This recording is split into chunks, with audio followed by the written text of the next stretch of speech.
El poder de la palabra para transformar una nación, capítulo 2.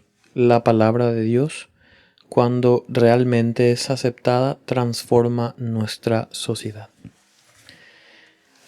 En el capítulo anterior, establecimos que América Latina cuenta con diversos distintivos de la fe cristiana, pero esa fe aún no ha logrado transformar su sociedad, o por lo menos impactarla mediante la verdad divina.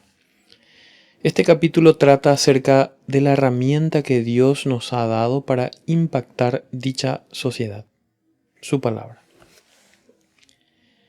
Cuando Dios nos dio su palabra, no solo nos dio su ley, la revelación de su carácter, ni el desarrollo de la historia redentora. Más allá de todo eso, Dios nos dio una cosmovisión centrada en Él. En otras palabras, Dios nos dio el lente con el cual podemos ver el mundo y lo que hay en él desde su punto de vista. A esto lo llamamos cosmovisión bíblica. En los primeros capítulos de Génesis podemos distinguir los principales elementos de esta cosmovisión. Dios es el creador del mundo, teología. El ser humano es creado a imagen de Dios, antropología. El entorno físico creado por Dios en tiempo y espacio está sometido a su creador, metafísica. Y el estándar para distinguir el bien del mal, axiología, es revelado. De todo árbol del huerto podrás comer, pero del árbol del conocimiento del bien y del mal no comerás, porque el día que de él comas, ciertamente morirás. Génesis capítulo 2, versículos 16 y 17. Es evidente que Dios es el único estándar y la única fuente revelatoria de la verdad absoluta, de la sabiduría y del conocimiento. Epistemología. Él determinó qué frutos estaban permitidos y cuáles estaban prohibidos. Desde los primeros 3 capítulos de la Biblia podemos identificar los elementos principales de la cosmovisión bíblica antes mencionados. La palabra cosmovisión proviene de la palabra alemana Weltanschauung, la cual describe una perspectiva que comprende la vida y el mundo. Esta palabra ha sido usada por James Orr, Abraham Kuyper, Carl F. Henry y Francis Schaeffer. Todos ellos veían la Biblia como una completa Weltanschauung, una cosmovisión superior a otras perspectivas en verdad y consistencia. Me sorprende ver cómo el autor de Génesis, Moisés, hace la transición de una visión centrada en Dios, Génesis 1:2, a la descripción de un evento, Génesis 3, que hace que el ser humano adquiera una perspectiva centrada en sí mismo, permitiéndonos ver cómo ese ser humano, ahora caído, ve, piensa y reacciona. Tan pronto como Dios revela sus caminos, el ser humano decide desafiarlos. Solo un acto de desobediencia bastó para arruinar el orden creado por Dios. En la creación del mundo, cada cosa creada, la luz, el sol, la luna y las aguas, escuchó y respondió a la palabra de Dios con obediencia. Cuando llegó el momento para que el ser humano, creado a imagen de Dios, decidiera, él terminó desafiando la palabra y la cosmovisión de Dios. Esta decisión trajo una serie de consecuencias que afectaron tanto a la primera pareja como a la primera familia, a la primera nación y posteriormente al resto del mundo. Para explicar cómo la palabra de Dios, cuando realmente es aceptada, puede transformar una sociedad, debemos revisar brevemente el poder de la palabra hablada. Por esta razón es importante empezar la discusión en Génesis capítulo 1 en la creación, en el momento en el que Dios habló y formó el universo. Al mismo tiempo, es importante que establezcamos la base del concepto de la cosmovisión bíblica y cómo ésta se relaciona con los 10 mandamientos, ya que en los siguientes capítulos estudiaremos cómo estos mandamientos representan la primera constitución, entre comillas, que Dios dio a su primera nación.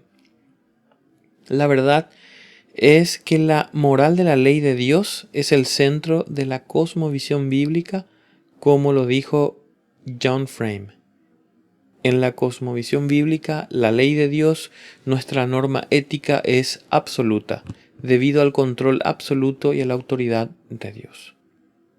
J.I. Packer comparte una idea similar. Cuando la moral absoluta de la ley no se respeta, la gente se deja de respetar a sí misma y a los demás. La humanidad se distorsiona y la sociedad cae en la mortal decadencia de explotación mutua y de indulgencia propia. Hoy conocemos todo acerca de esta enfermedad. Vale la pena considerar lo que implica curarla. Una forma importante en la que los creyentes pueden influenciar su entorno es organizando, defendiendo y viviendo de acuerdo con la cosmovisión bíblica. Los cristianos sucumbieron ante el impacto de la Ilustración debido a la falta de una base sólida de la cosmovisión bíblica para el ciudadano común. Cuando las creencias de la comunidad cristiana se debilitan, las consecuencias son mayores de las que aparentan. Cito: la enorme influencia de las creencias religiosas sigue siendo, en gran medida, algo que oculta a la vista casual. Su relación con el resto de la vida puede ser comparada con la relación de las grandes placas geológicas de la superficie de la Tierra con los continentes y océanos. El movimiento de estas placas no es evidente a la inspección ocasional de cualquier paisaje particular y solo puede detectarse con gran dificultad.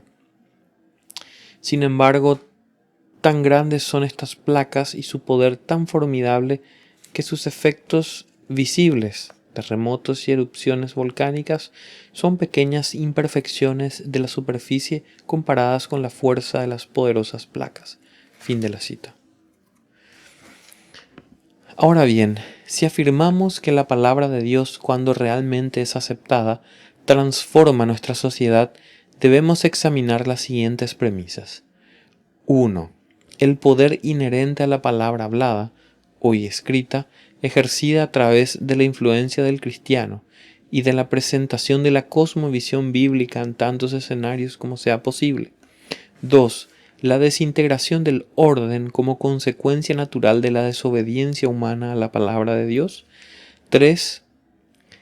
El inicio de las naciones que Dios prometió bendecir desde un principio. Génesis 12:3. 4. La ley resumida en los 10 mandamientos como la constitución de la primera nación creada y organizada por Dios. 5. La ley que no puede salvar, pero que puede influenciar significativamente las leyes civiles de las naciones, limitando el mal e instruyendo la conciencia tanto de creyentes como de no creyentes. La ley es un maestro extraordinario que nos muestra el carácter de Dios y sus beneficios a favor de las naciones. El poder de la palabra de Dios. En el principio creó Dios los cielos y la tierra. Estas son las palabras con las que Dios da inicio a su revelación a la humanidad. Génesis 1:1. La historia bíblica inicia confirmando la existencia de Dios, quien ha estado presente por la eternidad. Tan pronto como esto es establecido, el poder de su palabra se hace evidente. La historia nos permite ver cómo su palabra no solo tiene poder de crear, sino también poder de organizar lo creado. Génesis 1. Porque la palabra de Dios no solo es poderosa, sino que tiene un propósito. Una cosa es crear y otra muy diferente es crear de manera ordenada. Dios, y por lo tanto su palabra, no solo es poderoso, sino omnipotente, y no solo es omnipotente, sino también intencional. En teología Se dice que Dios es simple, no simplista. Es decir, todo lo que Dios es, lo es a través de todo su ser. Si Dios es infinito, y lo es, entonces su amor es infinito, al igual que su gracia y el resto de sus atributos. Si Dios es omnipotente, entonces también lo es su palabra. Y debido a que Dios es intencional, cuando Dios habla, lo que comunica es una palabra llena de propósito y de poder, que siempre llevará a cabo lo que Él desea. Así fue como el universo se originó. Primero en la mente de Dios y después mediante el poder de su palabra. Así como Dios organizó el universo con su palabra, así organizaría las naciones. La creación de las naciones y el establecimiento de su base moral fue su idea en primer lugar.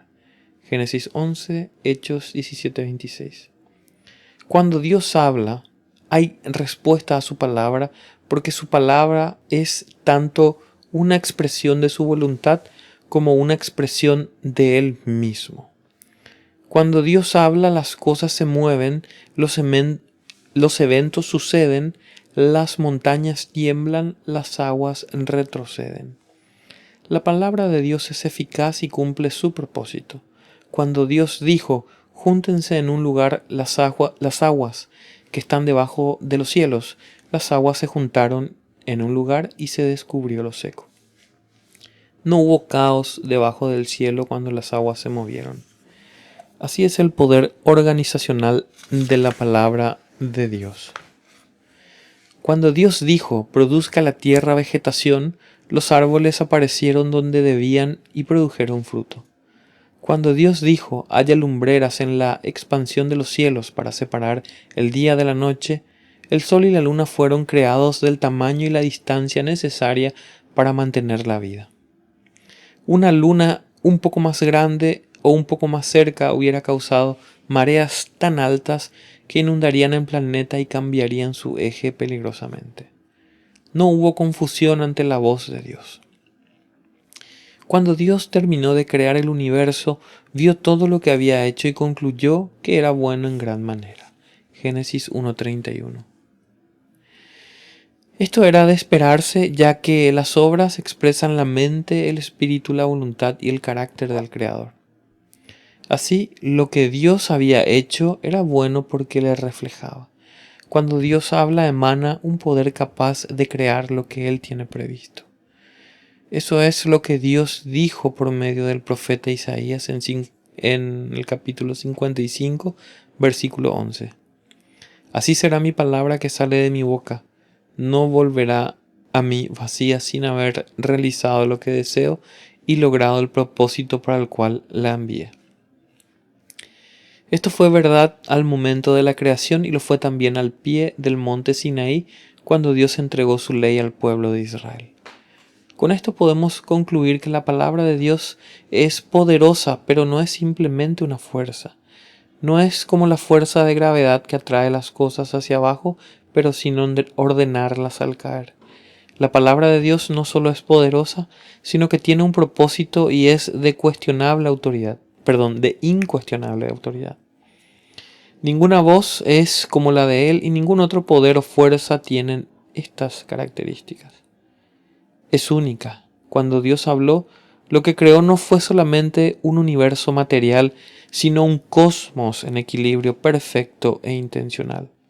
Así, el mundo se convirtió en el escenario de Dios,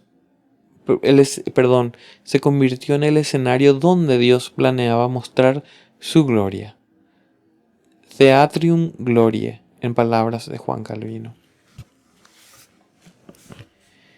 La casualidad no pudo haber creado esto porque carece de la inteligencia para diseñar, de propósito para organizar y de todas las cualidades que posee un ser infinito para crear algo de la nada.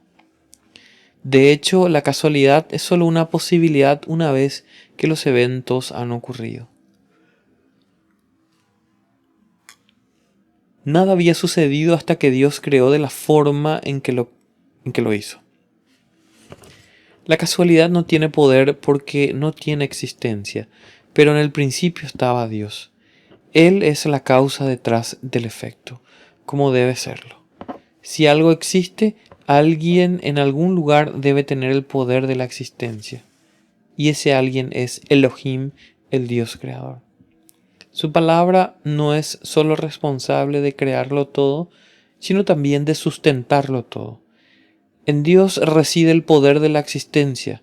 Esto es lo que se nos reveló en Hebreos 1:3. Él es el resplandor de su gloria y la expresión exacta de su naturaleza, y sostiene todas las cosas por la palabra de su poder. Ahora bien, esa misma palabra divina creadora es la misma que estableció la formación del pueblo de Israel en el monte Sinaí. Las naciones no son capaces de existir sin un poder organizador y sustentador que les provea de dirección, estabilidad, integración y esperanza. Esto es lo que una cosmovisión congruente debe detallar. Cuando una cosmovisión es articulada y defendida ante un mundo incrédulo, muchos prestan atención. Esta cosmovisión puede incluso abrir la puerta a la presentación del Evangelio completo. Los 10 mandamientos representan los principios éticos necesarios para la organización de la sociedad. Más de 2 millones de judíos vagando en el desierto fueron organizados como una nación basada en estos mandamientos. Aunque el pueblo no los obedeció al pie de la letra, estos mandamientos enseñaron al pueblo cómo vivir y crearon un marco para ayudarlos a vivir de forma civilizada, como sucedió después con las naciones del occidente. Estos mandamientos forman parte de la palabra de Dios, que es poder en acción. Dios sostiene todas las cosas por la palabra de su poder. Hebreos 1:3. El apóstol Pablo, hablando a los ciudadanos de Atenas, los cuales no conocían a Dios, les dijo que de uno hizo todas las naciones del mundo. Hechos 17:26. Y en contexto añade, porque en él vivimos, nos movemos y existimos. Hechos 17:28. El poder que sustenta el universo entero, incluyendo la humanidad, reside en Dios. Dios y su palabra nunca existen por separado. Su palabra es un perfecto reflejo de quién es Él, como lo establece John Frame, y cito: Así que la palabra es Dios. Donde sea que encontremos la palabra de Dios, encontramos a Dios. Cuando encontramos a Dios, encontramos su palabra. No podemos encontrar a Dios sin su palabra o a su palabra sin Dios. La palabra de Dios y Dios son inseparables. De hecho, su palabra es la presencia de Dios. Donde la palabra de Dios sea predicada, leída o escuchada, ahí estará Dios. Fin de la cita. Existen dos cosas que representan la esencia de Dios: su nombre y su palabra. Por esta razón el salmista dice en Salmo 138:2, porque has engrandecido tu palabra conforme a todo tu nombre. La desintegración del orden, el caos.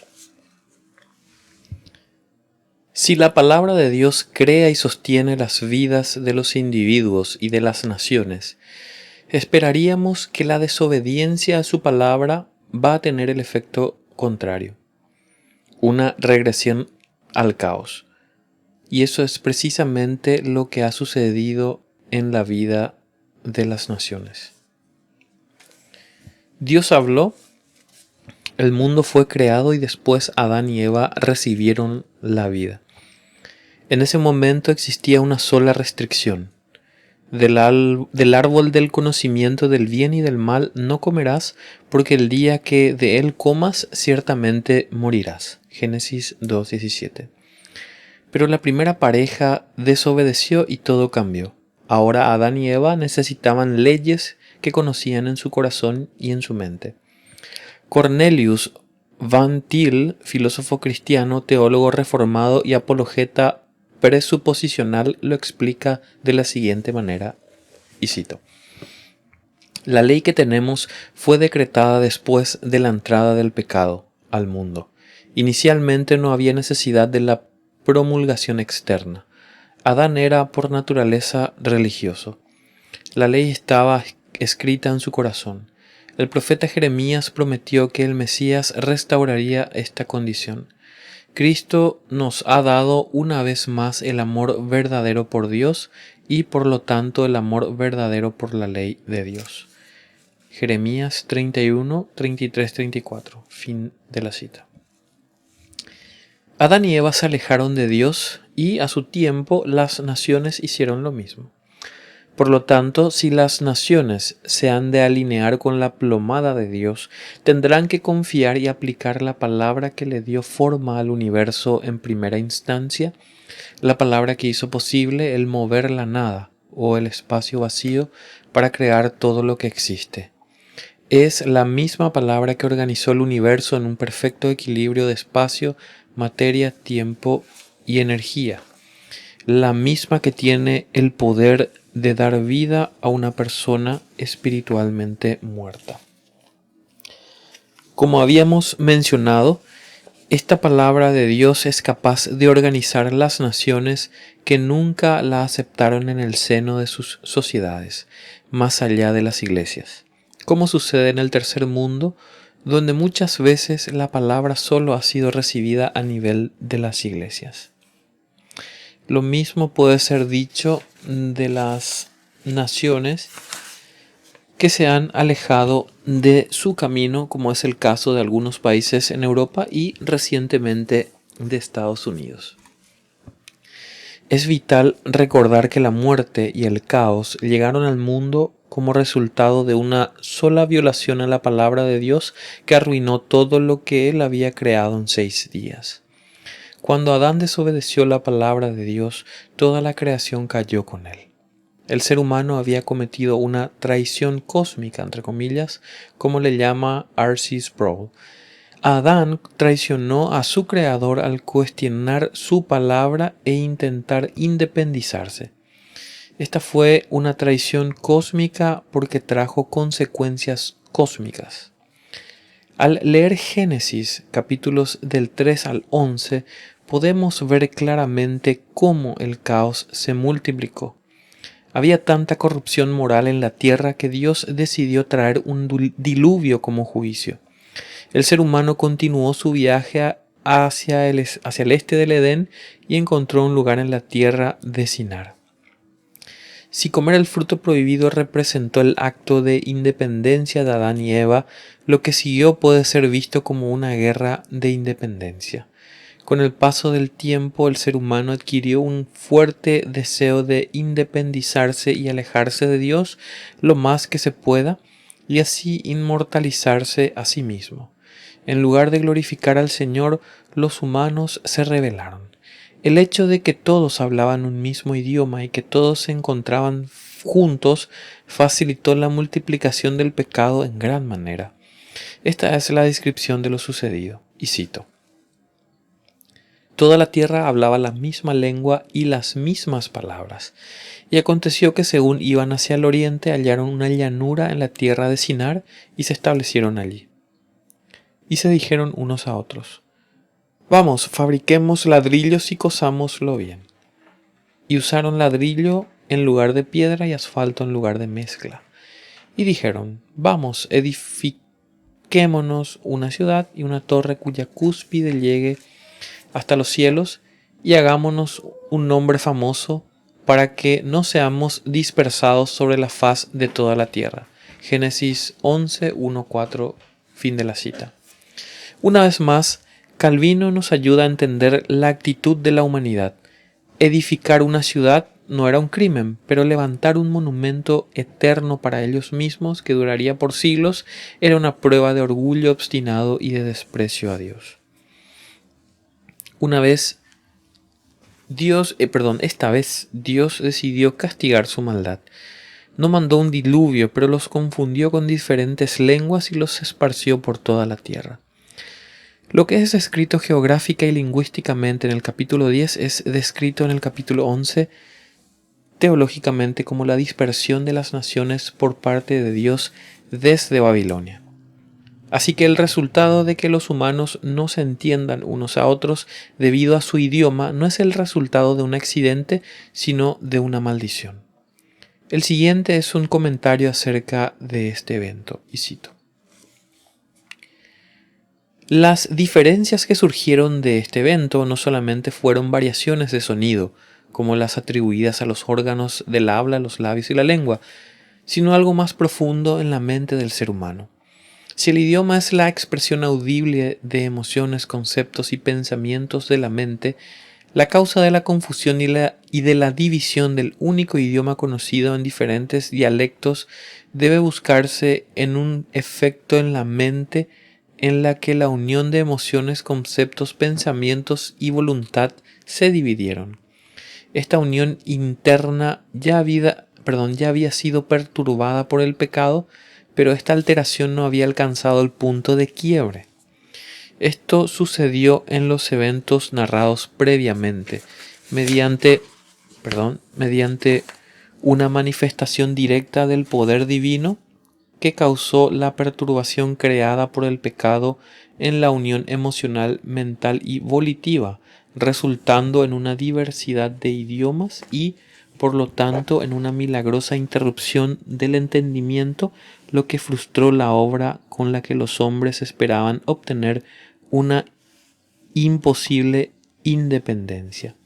Fin de la cita. Un ratito quiero buscar el significado de volitivo, por favor, si me disculpan. No quiero pasar sin entender. Volitiva. Perteneciente a o relativo a la voluntad. Del latín volitivus. Ok, perteneciente o relativo a la voluntad. Perfecto. Continúo. El ser humano no solo empezó a hablar idiomas diferentes, también comenzó a pensar diferente. Esto resultó en una verdadera separación. Recordemos que la única explicación de este evento es el rechazo del mismo ser humano frente a la palabra de Dios. Por tanto, la restauración del orden no tendría lugar sin la aceptación de la palabra divina. El inicio de las naciones. La mayoría de los cristianos piensan que el poder de la palabra de Dios es capaz de transformar vidas individuales, pero muy pocos piensan que ese mismo poder puede transformar naciones. Dios ha mostrado interés en las naciones desde un inicio. Él las creó, las mantiene y las utiliza para que sean de bendición unas a otras, y en algunos casos las ha utilizado como agentes de juicio unas con otras, como atestigua el registro bíblico.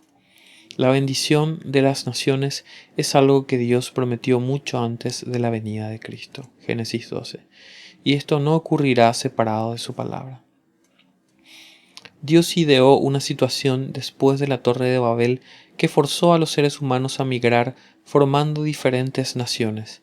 Desde ese momento las naciones se desarrollaron bajo el cuidado providencial de Dios. Fue la dispersión de Dios, entre comillas. Este evento fue consecuencia del pecado del ser humano que continuó tan malvado como antes del diluvio. Cuando el ser humano migró, Dios determinó los límites de las distintas naciones, como vemos en Hechos 17:26. Estas eran naciones que Dios bendeciría en el futuro. Y se mencionan varias porciones de la Biblia: Génesis 18:18, Génesis 22:18, Génesis 26:4, Salmos 33:12, Salmo 148:5-6 e Isaías 45:12. Desde la dispersión mencionada en Génesis 11, su palabra no ha dejado de actuar. Continúa funcionando de la misma manera, creando, manteniendo, guiando, orquestando y trazando el curso de la historia humana. La historia de estas naciones es una de las formas en las que Dios nos revela su persona. Algunos opinan que Dios tiene 3 diferentes revelaciones: su palabra infalible, manifestación especial; la creación, manifestación general; y la historia de la humanidad. En otras palabras, el autor de la Biblia es el mismo autor de la historia del universo. En 1876, el reverendo S. W. Foljambe, no sé cómo se pronuncia, resumió este punto definiendo la historia como la autobiografía de aquel que hace todas las cosas conforme al consejo de su voluntad. Efesios 1:11. Y quien sincroniza misericordiosamente los eventos según el consejo de su Cristo y del reino de Dios en la tierra. Es su historia. Esto es lo que otros simplemente llaman la doctrina de la providencia. En la creación, Dios ordenó todas las cosas mediante su palabra. Después de la caída, sobrevino el caos y, en consecuencia, Dios intenta traer de nuevo el orden mediante su misma palabra. En el relato bíblico, justo después de la dispersión de las naciones, Génesis 10 y 11, Dios llamó a un hombre, Abraham, y a partir de él Dios prometió formar una nación, Israel. Todas las naciones del mundo serían bendecidas por medio de Israel, la nación donde nacería el Mesías. Dios siempre se ha preocupado por cada uno de nosotros como individuos, pero también se preocupa por las naciones al punto que determina los límites de las naciones del mundo. Hechos 17:26. Por medio de dos hombres, Adán y después Noé, surgieron todas las naciones de la tierra. Ahora, por medio de Abraham, iba a surgir una nación que se convertiría en el pueblo escogido de Dios. Lo que Dios no creó por medio de todos los pueblos antes de Génesis 12, estaba por hacerlo por medio de una nación. Y cito: Y el Señor dijo a Abraham: Vete de tu tierra, de entre tus parientes y de la casa de tu padre, a la tierra que yo te mostraré.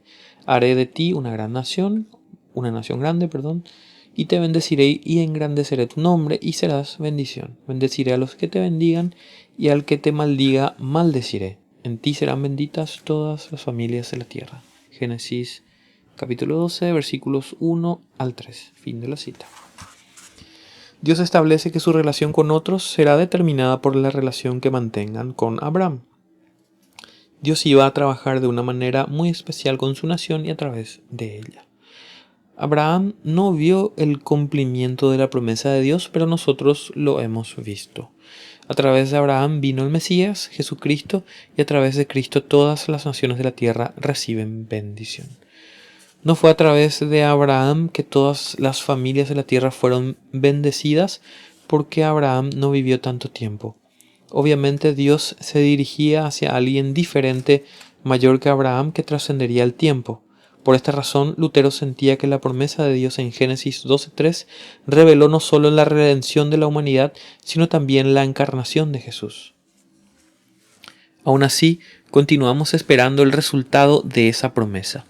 Por medio de Abraham nació Isaac, Génesis 17. Por medio de Isaac, Jacob, Génesis 25, el cual tuvo 12 hijos que a su tiempo llegaron a ser los jefes de las 12 tribus de Israel. José fue vendido como esclavo y fue llevado a Egipto, Génesis 37. Con el paso del tiempo y a través de una serie de acontecimientos, José llegó a ser la mano derecha de Faraón. Los hermanos de José, junto con Jacob, su padre, se vieron forzados a dejar Canaán por falta de alimento y se dirigieron a Egipto. Allí José perdonó a sus hermanos por el pecado que habían cometido contra él. Sus hermanos no solo fueron perdonados, sino que recibieron la protección de José.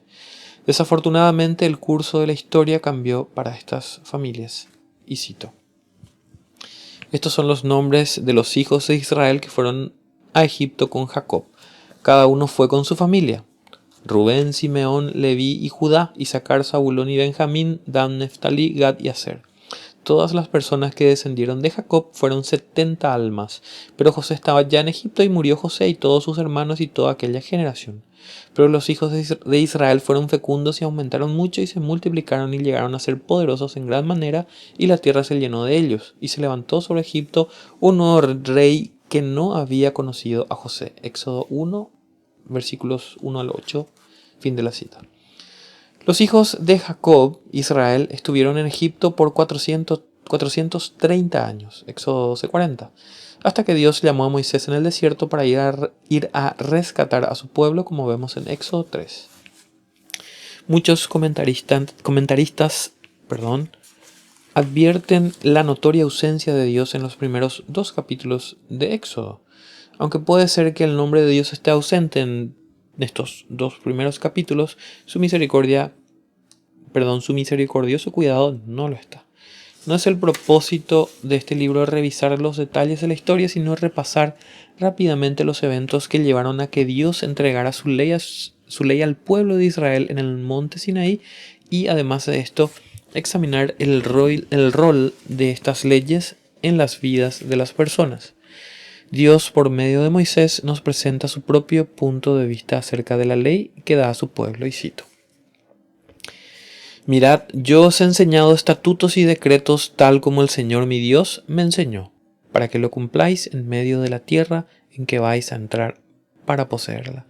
Así que guardadlos y ponedlos por obra, porque esta será vuestra sabiduría y vuestra inteligencia ante los ojos de los pueblos, que al escuchar todos estos estatutos dirán: Ciertamente esta gran nación es un pueblo sabio e inteligente.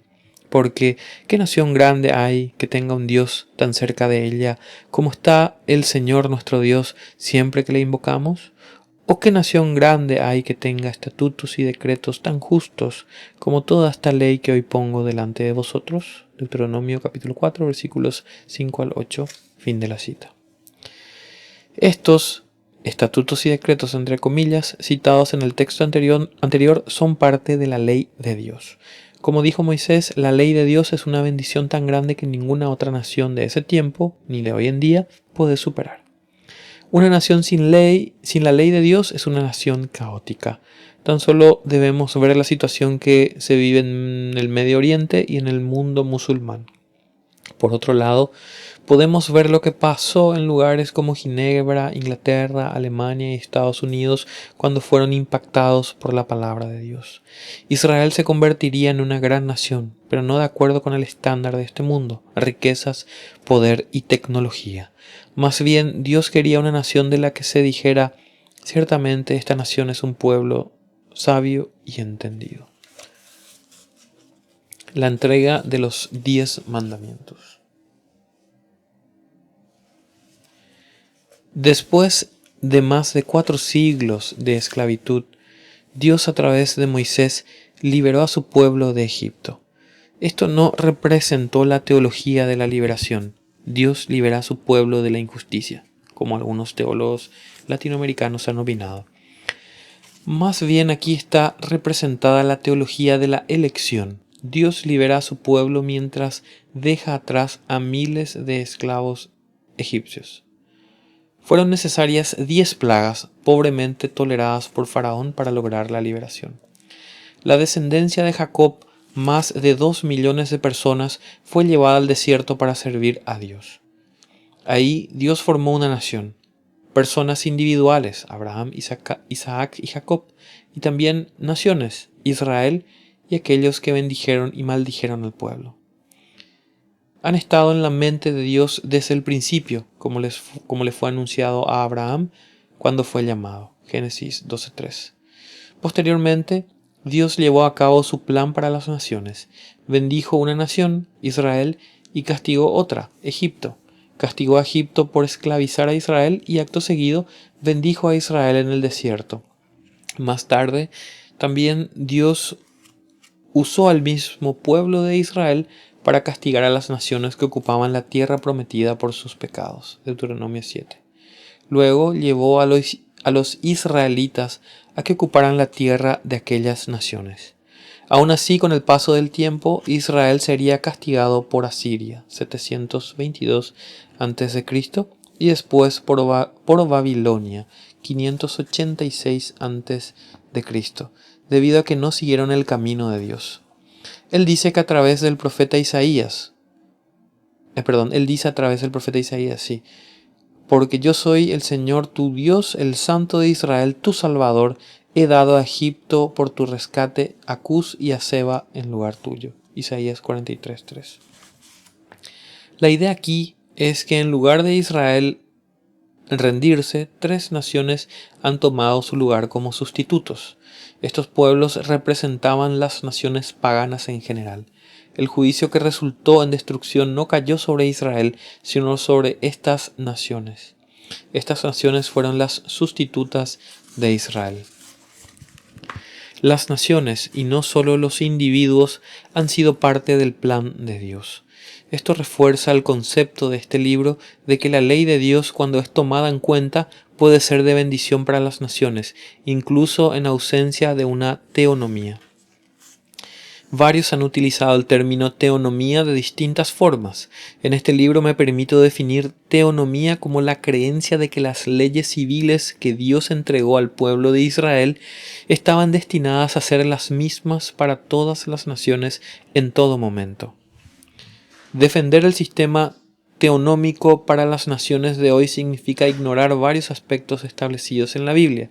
Dios ya no está enfocado en una nación, Israel, sino en su iglesia. César contra Dios, Mateo 22-21.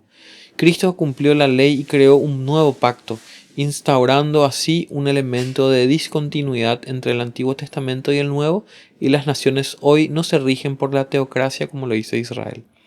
Ahora nos regimos por gobiernos que, a pesar de sus fallas, la Biblia los llama servidores de Dios. Romanos 13:4. Los gobiernos cumplen el propósito de Dios, tienen el poder de llevar a cabo la justicia, pero debemos admitir que no se asemejan a una verdadera teocracia.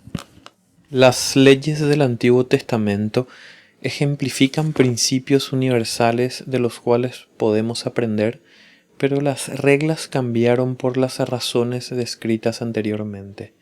Para entender mejor estas ideas, debemos distinguir entre la verdad y las reglas. Las reglas pueden cambiar porque representan ordenanzas dadas para regular el comportamiento de las poblaciones en diferentes tiempos de la historia. Por ejemplo, en un tiempo los judíos no podían casarse con un gentil de acuerdo a la ley de Dios. Eso cambió en el Nuevo Testamento, pero la verdad detrás de esta regla se mantiene. No estéis unidos en yugo desigual con los incrédulos. 2 Corintios 6:14. La regla cambió, pero la verdad, la razón divina, detrás de ella permanece. La verdad es un principio que no cambia. Está basado en el carácter eterno de Dios y, por lo tanto, es universal y permanente. Detrás de reglas que pueden cambiar existen principios de justicia, misericordia y moral que no cambian. Las leyes civiles representan reglas que requieren diferentes naciones en tiempos diferentes, las cuales varían de acuerdo con la población, el lugar y las circunstancias. La teonomía no representa la perspectiva del Nuevo Testamento, pero el buen uso de la ley de Dios puede influenciar el curso de las naciones y no solo de los individuos. William Barclay, un popular intérprete escocés del Nuevo Testamento, expresa la importancia de estas leyes. Los 10 mandamientos son la ley sin la cual el carácter de las naciones sería imposible. Son la base de la existencia de la comunidad. El recibimiento y aceptación de estas leyes cambió a las personas de ser un grupo capaz de rebelarse y esclavizarse a ser una nación. Wayne Grudem, en su libro Política según la Biblia, escribe desde una perspectiva política, pero a través de un lente cristiano, acerca de la importancia de contar con buenas leyes. Estas leyes no son establecidas sin la influencia que el pueblo de Dios puede ejercer. Él dice, y cito: sin la influencia cristiana, los gobiernos no tendrían una guía moral. Intenta imaginar una nación sin ninguna influencia cristiana. Imagina cómo sería si todas las iglesias cristianas en una sociedad dejaran de ejercer influencia en las leyes y en el gobierno. Fin de la cita. Algunos se preguntarán qué caso tiene enseñar estos mandamientos a quienes no tienen el Espíritu Santo. pero esta observación ignora el hecho de que hubo un tiempo, aún en nuestra propia generación, cuando males como el aborto y la eutanasia eran consideradas eh, eran considerados, sí, está mal escrito aquí, ilegales e inmorales por la sociedad. Esto fue cierto aun cuando la mayor parte de la sociedad no estaba compuesta por personas que habían nacido de nuevo. Los gobiernos no pueden salvar a nadie, pero ejercen una gran influencia en el comportamiento de la gente cada vez que crean leyes que van de acuerdo con o en contra de la ley moral de Dios. La Biblia revela que la ira de Dios se enciende cuando se aprueban leyes que violan su santidad. Hay de los que decretan estatutos inicuos y de los que constantemente escriben decisiones injustas. Isaías 10:1. Si esto es verdad, y lo es, los cristianos deberíamos influenciar las leyes de las naciones para reflejar la ley de Dios. De otra forma veremos las consecuencias de la disciplina de Dios. Lo que los gobiernos aprueban, lo promueven, y al promover lo aprobado, esto actúa como una estrategia efectiva de mercadología, aun sin ser ese su propósito. Para empeorar las cosas, la gente y en particular los jóvenes asumen que lo que es legal es moral y por lo tanto es bueno. Pero sabemos que la Biblia dice que lo que es contrario a la ley de Dios no contribuye con el florecimiento humano, sino que lleva a la autodestrucción de la vida, del matrimonio, de la familia e incluso de la nación. Primera Romanos 1, 18-32. Los 10 mandamientos forman parte de la ley escrita de la conciencia en la conciencia de las personas. Además de las personas, las naciones también pueden responder a la predicación del consejo de Dios. Dios puede otorgar gracia para responder.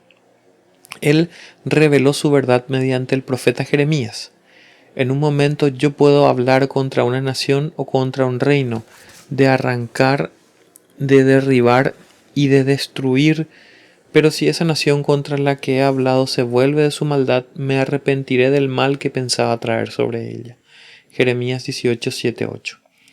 En la historia redentora podemos ver cómo hizo Dios exactamente eso con los habitantes de Nínive.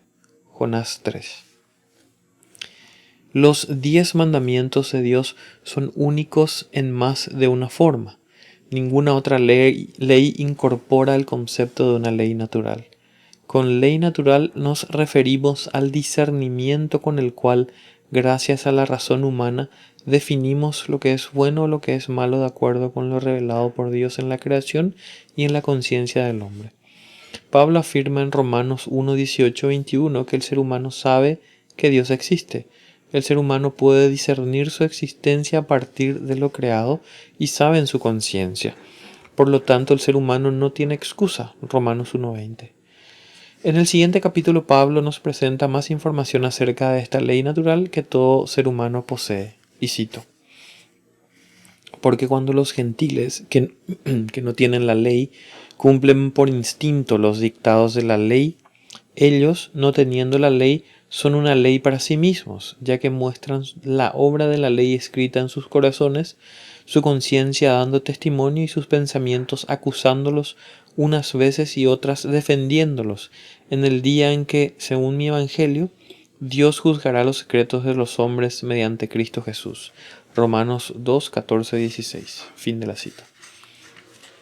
Por la razón expresada en Romanos 2, Dios llamó a cuentas a las personas por su ley moral, comúnmente llamada ley natural, cuando ésta fue violada antes de que Moisés expusiera la ley.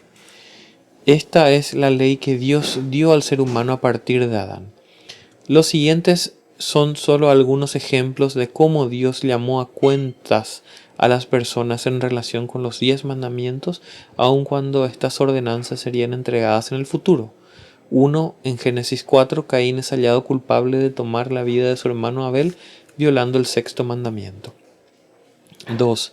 En Génesis 20, Dios llama a cuentas a Abimelech por casi cometer adulterio con Sara, la esposa de Abraham, lo cual hubiera sido una violación al 7.º mandamiento, mientras que Abraham es hallado culpable de mentirle a Abimelech, violando así el 9.º mandamiento. 3. Génesis 31. Raquel es hallada culpable de robar los ídolos de la casa de su padre, violando el octavo mandamiento, e incluso en el mismo capítulo es culpable de adorar a estos dioses falsos, violando tanto el primer mandamiento como el segundo. Es por esta razón que los 10 mandamientos son considerados leyes no solo para el pueblo de Israel, sino para todas las naciones. Dios manda a todos los hombres en todo lugar que se arrepientan. Hechos 17:30. Dios pedirá cuentas a las naciones por estas leyes. Calvino escribe el siguiente comentario en el libro Institución de la Religión Cristiana, y cito: La ley moral se resume en 2 puntos. Uno que simplemente nos ordena adorar a Dios con fe y piedad, y el otro que nos pide aceptar a los hombres con afecto sincero. La ley moral es la autoridad de la justicia eterna y verdadera dada a los hombres de todas las naciones en todos los tiempos, las cuales encaminarán su vida de acuerdo a la voluntad de Dios. Fin de la cita. A. W. Penck coincide. La ley moral está basada en la relación que existe donde quiera que haya criaturas con razón y voluntad. La primera acción de Dios en la fundación de su pueblo fue entregarle su ley resumida en los 10 mandamientos.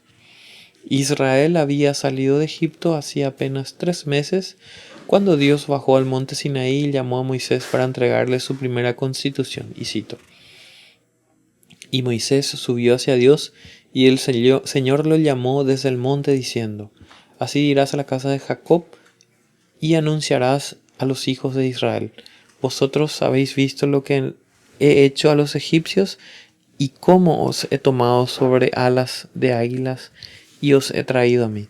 Ahora pues, si en verdad escucháis mi voz y guardáis mi pacto, seréis mi especial tesoro entre todos los pueblos, porque mía es toda la tierra y vosotros seréis para mí un reino de sacerdotes y una nación santa. Éxodo 19:3-6, fin de la cita.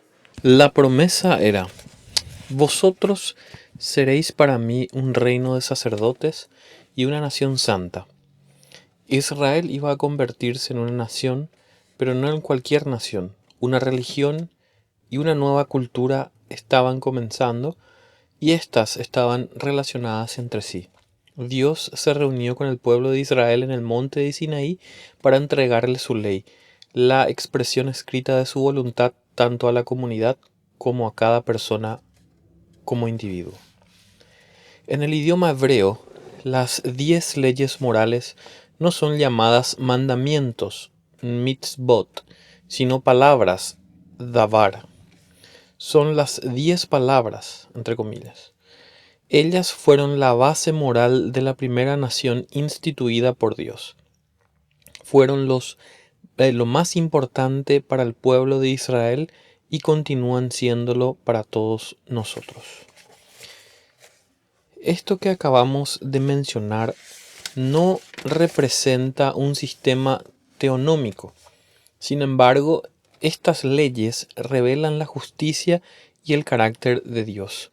Muestran lo que es agradable a Dios y lo que trae bendición al ser humano. Si las naciones legislaran de acuerdo con la ley moral de Dios, tendrían un curso más estable y serían más bendecidas que cuando abiertamente desechan y se burlan de aquello que Dios considera sagrado. Las leyes no pueden resolver los problemas de una sociedad ni crear una sociedad justa, pero las leyes que reflejan la ley moral de Dios informan, enseñan y sensibilizan la conciencia tanto de los creyentes como de los no creyentes. Los propósitos de la ley. Luteranos y calvinistas concuerdan en que la ley de Dios cuenta con al menos 3 propósitos. El primer propósito, el más relacionado a este libro de la ley, es detener la maldad en la sociedad. La ley representa el carácter de Dios y por lo tanto su autoridad. El incrédulo puede responder con obediencia y conformidad externa a la ley de Dios debido a 2 actos de benevolencia de parte de Dios: la ley de Dios escrita en el corazón del ser humano y la gracia común que le es dada. Por esta razón, que no todos han cometido adulterio, asesinatos o robos. La ley de Dios puede ser un freno para las acciones malvadas de los seres humanos hasta cierto punto, al producir vergüenza y temor al castigo, como es evidente en las vidas de muchas personas que no conocen a Dios. Para que este propósito de la ley sea efectivo, las leyes de una nación tendrían que reflejar de una forma u otra los valores representados en los 10 mandamientos. Cuando los creyentes entienden su responsabilidad ante Dios, empiezan a ejercer el privilegio y la obligación de ser sal y luz. Aquellos que han nacido de nuevo y viven bajo la responsabilidad de Dios en la sociedad pueden y deben influenciar las leyes de las naciones por todos los medios posibles. Votar es una manera. Aplicar la cosmovisión cristiana en distintos lugares y circunstancias de la sociedad es otra. Hablar en la radio o en programas de televisión, participar en debates o acudir a audiencias públicas son otras maneras en las que los cristianos pueden continuar influenciando a su sociedad y a la promulgación de leyes que reflejen la ley moral de Dios. La ley no puede cambiar corazones, pero crea una influencia cristiana que puede ayudar a traer paz a la sociedad. Recordemos las palabras de Dios por medio del profeta Jeremías antes de que Israel fuera exiliado. Y buscad el bienestar de la ciudad a donde os he desterrado y rogad al Señor por ella, porque en su bienestar tendréis bienestar. Jeremías 29:7. Si los cristianos abandonan la sociedad al retirarse a sus escondites, entre comillas, sus iglesias, escuelas cristianas e instituciones cristianas, no quedará nadie en medio de la sociedad que hable de parte de Dios. La ley de Dios debe ser enseñada, predicada, practicada y defendida dentro y fuera de nuestras iglesias. Tal vez Dios le conceda gracia a su pueblo para crear un impacto en las leyes de la nación y afectar su bienestar. En este bienestar los cristianos serán bendecidos, como lo dijo Dios a través de Jeremías. En un tiempo, el aborto era ilegal e inmoral, así como la eutanasia y la homosexualidad. Cuando esas eran las condiciones de las naciones, la sociedad disfrutaba de un mejor clima moral. Esto es evidenciado por algunos índices medibles sociales y médicos. Posterior a la aprobación del aborto en 1973, el número de abortos aumentó considerablemente y con el tiempo esta acción abrió el camino a algunos países para la eutanasia. Tales prácticas son el resultado de la desensibilización de la población, lo que llevó a menospreciar la vida humana. Pero estas prácticas también contribuyen a una mayor desensibilización de las mismas personas. Tanto el aborto como la eutanasia aumentaron simultáneamente con el incremento de suicidios en la sociedad americana.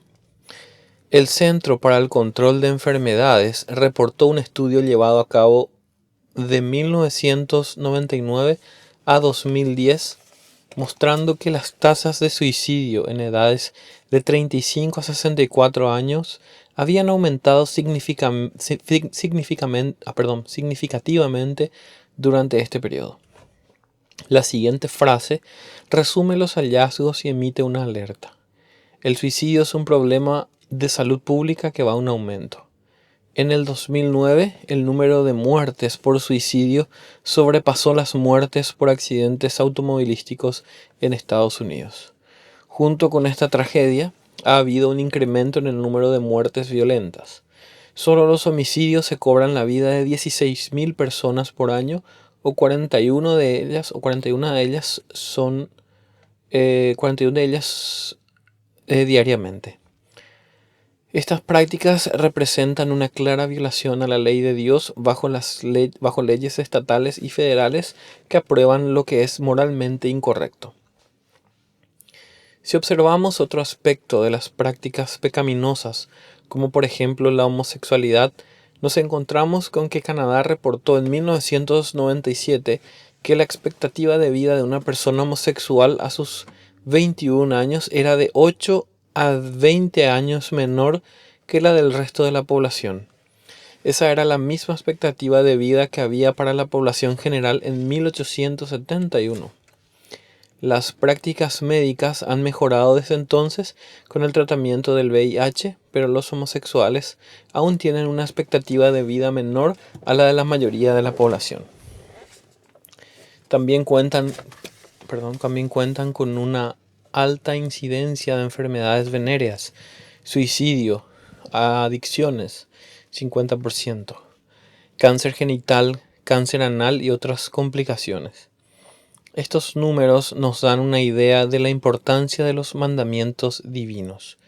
Dios entregó sus 10 mandamientos al pueblo de Israel para su honra, pero también para proteger su creación. Como dice el apóstol Santiago, esta es la ley de la libertad.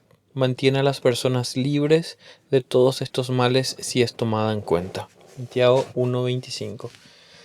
Podríamos preguntar, si Dios colocó la ley natural, los 10 mandamientos, en los corazones de los humanos, ¿por qué tuvo la necesidad de entregárselos a Moisés en el monte Sinaí?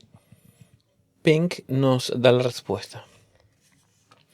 Una vez que hemos modificado la ley natural escrita en nuestros corazones, al punto de que ya no puede ser leída, le pareció bien a Dios transcribirla en las Escrituras y en los 10 mandamientos para que contáramos con un resumen de las mismas. Dios entregó su ley, lo que lo convierte en legislador, el único legislador, como lo llama Carl Henry. Moisés fue un mediador y los israelitas fueron los receptores. Cada ley refleja el carácter de quien la otorga y los 10 mandamientos no son diferentes. Reflejan la sabiduría infinita de Dios, su carácter santo, su justicia perfecta y su estándar absoluto de justicia. El carácter moral detrás de estas leyes las hace invariables y de hecho lo son. Las reglas pueden cambiar y cambian, pero la verdad es eterna, universal, invariable y transcultural. La verdad es descubierta, no creada ni inventada, al igual que la ley de Dios. El segundo propósito de la ley es llevar a los pecadores hacia Cristo cuando no pueden cumplir la ley, y el tercero es ayudar a los creyentes a ser santificados. Algunos cambiarían el orden entre el primer propósito y el segundo. Cuando el Evangelio es predicado en las naciones y las personas se acercan a conocer más acerca de Cristo, su relación con la ley cambia. Desde ese momento ya no están bajo la ley, pero sí desean obedecer a la ley por amor a Cristo. Thomas Watson lo explica de la siguiente manera. Aunque los cristianos no están bajo el poder amenazante de la ley, sí lo están bajo su poder dominante. Pablo nos dice que no estamos bajo la ley en el Nuevo Testamento. Romanos 6. Esta expresión ha causado mucha confusión e incluso ha llevado a pensar que el Antiguo Testamento, incluyendo los 10 mandamientos, no aplican en la vida del creyente actual. Esa es una comprensión incompleta de la ley. Como dice Pablo, y cito, porque el pecado no tendrá dominio sobre vosotros, pues no estáis bajo la ley sino bajo la gracia. Entonces, ¿qué? ¿Pecaremos porque no estamos bajo la ley sino bajo la gracia? De ningún modo. ¿No sabéis que cuando os presentáis a alguno como esclavo para obedecerle, sois esclavo de aquel a quien obedecéis, ya sea del pecado para muerte o de la obediencia para justicia? Pero gracias a Dios, aunque erais esclavos del pecado, os hicisteis obedientes de corazón a aquella forma de enseñanza a la que fuisteis entregados, y habiendo sido libertados del pecado, os habéis hecho siervos de la justicia. Romanos capítulo 6, versículos 14 al 18, fin de la cita. La obediencia de la que habla Pablo es a lo que Calvino se refería con el tercer uso de la ley. Quien cree en Cristo tiene una nueva habilidad para seguir la ley, con la que no contábamos antes de conocer a Cristo. Por último, podemos decir que la ley busca promover el amor a Dios y a los demás. Este propósito queda claro en la división de los 10 mandamientos. Los primeros 4 nos ayudan a cultivar nuestro amor por Dios y los siguientes 6 nos ayudan a desarrollar amor por los demás. Además, los primeros 4 regulan nuestra relación con Dios, adoración, mientras los siguientes 6 regulan nuestra relación con los demás, vida civil. En la sociedad no solo vivimos en relación con Dios, sino en relación con otros. Aún aquí podemos ver la importancia de la ley divina en la vida de cualquier país. Cristo lo explica de la siguiente manera, y cito: Amarás al Señor tu Dios con todo tu corazón, con toda tu alma y con toda tu mente. Este es el grande y el primer mandamiento. Y el segundo es semejante a este: amarás a tu prójimo como a ti mismo. De estos 2 mandamientos dependen toda la ley y los profetas. Mateo 22, 36, 40, fin de la cita. Conclusión. En este capítulo iniciamos mostrando cómo Dios creó el universo por medio del poder de su palabra. Un poder que no solo es fuerza bruta, sino una expresión de Dios, de lo que Él es y desea. Esta verdad teológica explica el orden de la creación en Génesis capítulo 1 y capítulo 2. Dios creó y puso a Adán y Eva bajo su autoridad. Desde el inicio, Dios se propuso mantener su creación con el mismo poder con el que creó el universo con su palabra. Hebreos 1:3. En un principio, la creación cobró orden por medio de la palabra activa y eficaz de Dios. Pero el caos y el desorden llegaron como consecuencia de la violación a sus mandamientos. Dios puso su ley moral en la creación y colocó esa misma ley en la conciencia del ser humano. Por lo tanto, aun después de la caída, la ley puede condenar al ser humano, pero también puede ejercer una restricción sobre sus acciones pecaminosas por el poder intrínseco de la ley moral de Dios actuando en su conciencia. También explicamos cómo Dios formó las naciones y cómo Pablo dice que Dios formó esas naciones de un hombre y les estableció los límites de su habitación. Hechos 17:26. Pero conforme pasaba el tiempo, Dios escogió una nación, Israel, y empezó a moldearla como ejemplo para el resto del mundo. No es de extrañarse que Dios empezara su proyecto, entre comillas, al darles su ley en el monte Sinaí. Esta ley no podía salvarlos, pero sí les revelaba el carácter de Dios y también les mostraba lo que le agrada y desagrada. Además, esta ley sirvió para detener la maldad en su pueblo. Si como creyentes tomáramos en cuenta la responsabilidad que Dios nos ha dado de ser sal y luz, influenciaríamos las leyes de las naciones para que éstas reflejaran la ley moral de Dios. Esto es una bendición.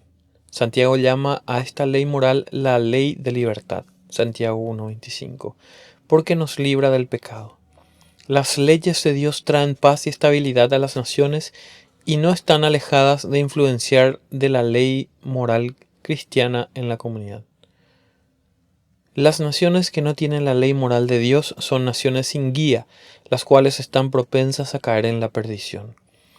Dios define su ley como superior a los estatutos de cualquier nación del mundo. Deuteronomio 4, 5, 8. Hay sabiduría en su palabra y cuando ésta se obedece previene las peores consecuencias que una sociedad puede enfrentar.